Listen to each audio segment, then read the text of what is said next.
आज हम बात करने वाले हैं अजीम प्रेमजी स्कॉलरशिप 2026 25-26 के बारे में। जिन लोगों ने 2025 में स्कॉलरशिप अप्लाई किया था और उनका नहीं हो पाया था, उनके लिए एक दूसरा मौका है। सेकेंड राउंड जो है स्टार्ट हो चुकी है, जो जनवरी लास्ट 31 जनवरी तक ओपन है। आप अप्लाई कर सकते हैं। एप्लीकेशन करने के लिए क्या क्या क्राइटेरिया होगी वो सब कुछ हम जानेंगे, सारा कुछ देखेंगे और किस कारण से आपका स्कॉलरशिप रिजेक्ट हो जाता है। आप अप्लाई करते हैं अजीम प्रेमजी स्कॉलरशिप पोर्टल के थ्रू, फिर भी आपका रिजेक्शन हो जा रहा है, तो उसका क्या कारण है वो भी हम जानेंगे।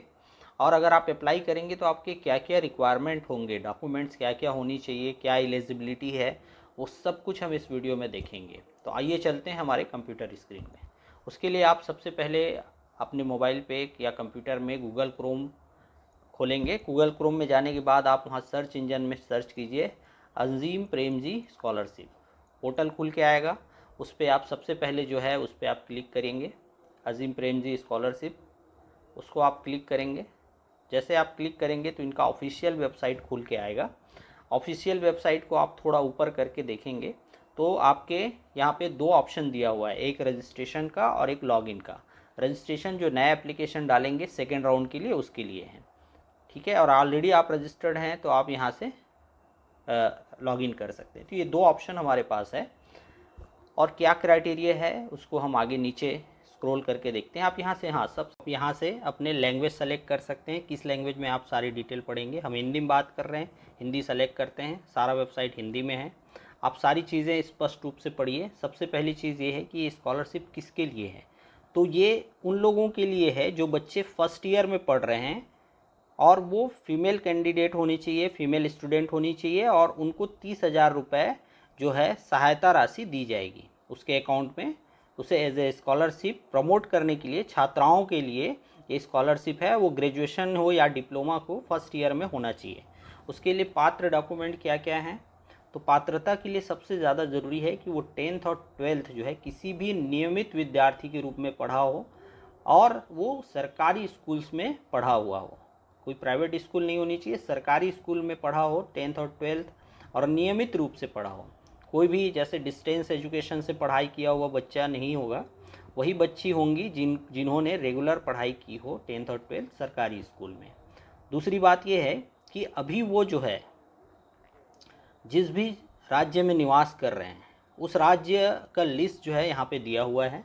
आप अपने राज्य के लिस्ट को चेक कर लीजिए। जो इन राज्यों के जो लिस्ट में जो राज्य दिया हुआ है उन राज्यों में रह रहे हैं तो ही वो एप्लीकेशन लगा सकते हैं। जैसे अरुणाचल प्रदेश, असम, बिहार, छत्तीसगढ़, इस तरीके से सारे लिस्ट को आप पढ़िए। आप वहाँ से बिलोंग करते हैं तो आप एप्लीकेशन जो है डाल सकते हैं। दूसरी बात यह है कि आप जो है अभी करेंट सत्र जो है प्रथम वर्ष आपका जो है 25-26 में हो, एडमिशन लिए हो कोई भी डिप्लोमा या डिग्री कोर्स के लिए किसी भी मान्यता प्राप्त संस्था में आप नियमित रूप से पढ़ने के लिए एडमिशन लिए हों, आपका अभी फर्स्ट ईयर हो, 25-26 में आप एडमिशन लेकर नियमित छात्र के रूप में अगर आप पढ़ाई कर रहे हैं तो ही आप एलिजिबल हैं इस एप्लीकेशंस को, इस स्कॉलरशिप को लेने के लिए। तो उसके लिए सबसे ज़रूरी जो एलिजिबिलिटी है, पात्रता है, उसे आप समझिए क्या क्या यहाँ पे बताई गई, क्योंकि इसको अगर आप फॉलो करके एप्लीकेशन डालेंगे ना तो ही आपका एप्लीकेशन एक्सेप्ट होगा, अदरवाइज़ वो रिजेक्ट होगा। बहुत सारे बच्चों का एप्लीकेशन जो है रिजेक्ट हो रहे हैं, उसका कारण यही है कि आप इन क्राइटेरियाज़ को पहले आप समझ नहीं रहे हैं और उसके हिसाब से आप एप्लीकेशन डाल नहीं रहे हैं। तो जैसे आप ये सब चेक करके समझ के पढ़ के आप डालेंगे तो आपका कोई भी एप्लीकेशन रिजेक्ट नहीं होगा। तो ये छात्राओं के लिए हैं, फीमेल्स के लिए हैं, तो वो चीज़ हमें ध्यान रखते हुए एप्लीकेशन डालनी है। करेंट ईयर के लिए है, ये सेकंड राउंड है और पिछले राउंड में अगर रिजेक्ट हुआ है तो आप फिर से अप्लाई कर सकते हो सेकंड राउंड में, ठीक है।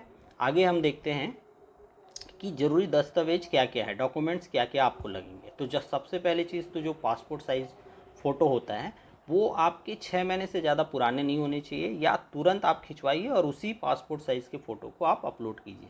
वो साफ़ सुथरा हो, उसमें चेहरा आपका एकदम स्पष्ट दिखता हुआ हो, किसी भी तरीके से उसमें कोई खरोच या लिखा पढ़ी ना किया गया हो, कोई भी उसमें एडिट ना किया हो, कोई भी सेल्फी लेके नहीं डाल देनी है आपको, कोई कटी फटी नहीं होनी चाहिए, कोई भी फ़िल्टर नहीं होनी चाहिए। फ़ोटो को अच्छा बनाने के लिए आजकल ऐप से फ़िल्टर करते हैं, वो सब नहीं होनी चाहिए।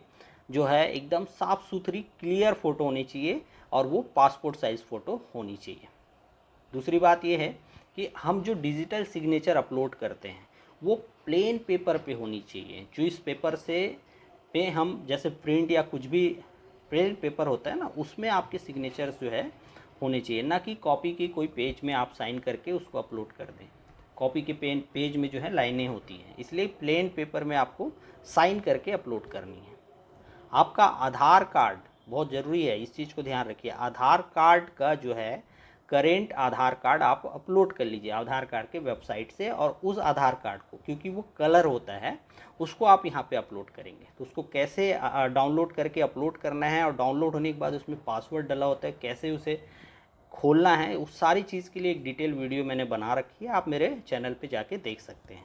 तो इस तरीके से आधार कार्ड आप डाउनलोड करिए, डाउनलोड करके आप उस आधार कार्ड को अपलोड कीजिए, क्योंकि वो कलर होता है, कलरफुल होता है, क्योंकि इसमें आपको कलरफुल आधार का अपलोड करना है।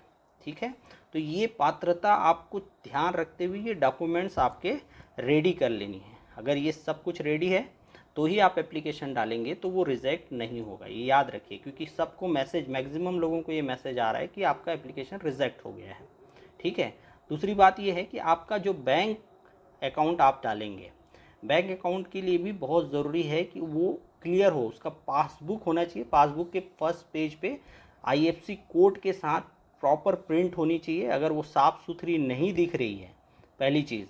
दूसरी, आपको ऑप्शन दिया जा रहा है कि आप 1 महीने का जो है बैंक स्टेटमेंट जो है वो निकलवा के उसको आप अपलोड कीजिए, जिसमें आपके साफ साफ आईएफएससी कोड, बैंक का सारी जानकारी स्पष्ट दिखाई देनी चाहिए। ठीक है, तो ऐसा डॉक्यूमेंट्स आपको अपलोड करने होंगे। उसमें किसी भी तरीके से हाथ में लिखा हुआ या आप उसमें कटा फटा इस तरीके का कुछ भी डॉक्यूमेंट अपलोड नहीं करेंगे। ठीक है, और वो कोई भी सरकारी बैंक हो, और वो उसमें बचत खाता आपका होना चाहिए, और वो सक्रिय होनी चाहिए। ऐसा ना हो कि वो बंद अकाउंट हो गया है और आपने उसे अपलोड कर दिया। सक्रिय अकाउंट हो, बचत अकाउंट हो, सेविंग अकाउंट होनी चाहिए, और एक जो है गवर्नमेंट से एफिलेटेड बैंक होनी चाहिए। ठीक है, तो इस चीज़ को भी आपको ध्यान रखना है। डॉक्यूमेंट्स ही सब कुछ है ना, इस चीज़ को याद रखिए। अपने मार्कशीट आपको जो है वो अपलोड करनी है। ठीक है, 10th के मार्कशीट आपको अपलोड करनी है। साफ़ सुथरा मार्कशीट होना चाहिए, किसी भी तरीके से कटा फिटा नहीं होना चाहिए, बिल्कुल एकदम साफ़ होनी चाहिए। ठीक है, कोई भी पासवर्ड लगाई हुई फाइल, फ़ोटो प्रिंट, एडिट की हुई इमोजो, इस तरीके का नहीं होना चाहिए। कोई भी फाइल में पासवर्ड लगा के आपको नहीं डालनी है, अपलोड नहीं करना है। किसी तरीके से स्कैन की हुई चीज़, उसको एडिट की हुई चीज़ नहीं होनी चाहिए। इस चीज़ को ध्यान रखिए, साफ़ सुथरी होनी चाहिए। सेम 12वीं के भी मार्कशीट आपको उसी तरीके का डालना है, जो साफ़ सुथरा हो, बिल्कुल एकदम स्पष्ट होनी चाहिए। कोई भी एडिट नहीं होना चाहिए, ना ही कोई भी तरीके से उसमें कोई छेड़छाड़ होनी चाहिए। तीसरी चीज़, आपका जिस भी कॉलेज में आप पढ़ाई कर रहे हैं, वहाँ की जो आपने फ़ीस पे की है उसकी रसीद होनी चाहिए, या वहाँ से एक लिखित आपका जो है फाइल होनी चाहिए जिसको आप अपलोड करेंगे। तो सबसे अच्छा चीज़ है आपका रिसिप्ट, जो आपने पेमेंट किया है उसका कॉलेज आपको रिसिप्ट पे करता है, तो देता है। उस रिसिप्ट को आप स्कैन करके साफ़ सुथरा कॉपी उसका अपलोड करेंगे। उसमें किसी भी तरीके का कोई छेड़छाड़ नहीं होनी चाहिए, कोई भी उसमें एडिट नहीं होनी चाहिए, कुछ भी उसमें छेड़छाड़ ना हो, कटा फटा ना हो। इस चीज़ को बिल्कुल आप ध्यान रखिए। ठीक है, तो इस अपलोड करने से पहले आप उसके अच्छे से चेक कर लीजिए। जो फॉर्मेट होगा वो पीएनजी, जीपीजी, पीडीएफ होनी चाहिए, और वो 30 से 500 केबी के होने चाहिए। 30 से 500 केबी के ही होने चाहिए, उससे हैवी डॉक्यूमेंट्स आप जो है अपलोड नहीं कर सकते। बहुत सारे प्रश्न हैं जो हम देखते हैं, बहुत सारे बच्चों के डाउट्स होते हैं, वो सारे प्रश्न आपको वेबसाइट में मिल जाएंगे। आप इस जगह पे आप जाके सारे, आपके मन में जैसे प्रश्न है वैसे औरों के मन में भी प्रश्न होते हैं, तो वो प्रश्न का उत्तर आपको यहाँ पे मिल जाएगा। जो भी आपके मन में डाउट्स हैं, आप उस डाउट्स को यहाँ से क्लियर कर सकते हैं। जैसे हम यहाँ देख सकते हैं कि अजीम प्रेमजी स्कॉलरशिप को आवेदन करने के लिए कोई उम्र की सीमा है।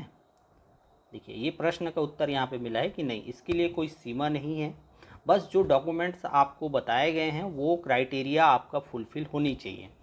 आप उस क्राइटेरिया को फुलफ़िल करते हैं तो आप अप्लाई कर सकते हैं, उसके लिए कोई उम्र की सीमा नहीं। इस तरीके से और जितने भी सवाल हैं उसके आंसर आपको वेबसाइट पे ही मिल जाएगी। आप वेबसाइट में नीचे तरफ आएंगे तो ये सारे सवाल के जवाब आपको मिल जाएंगे। किस तरीके का टाइम पीरियड है, कैसे टाइमलाइन है, वो भी यहाँ पे दी हुई है। आप इसको स्पष्ट रूप से पढ़ सकते हैं। पहला चरण सितंबर में 2025 में था, अभी जनवरी 2026 में है। ठीक है। दूसरा चरण फरवरी और जुलाई में आपके पैसे आपके अकाउंट्स में आ जाएंगे।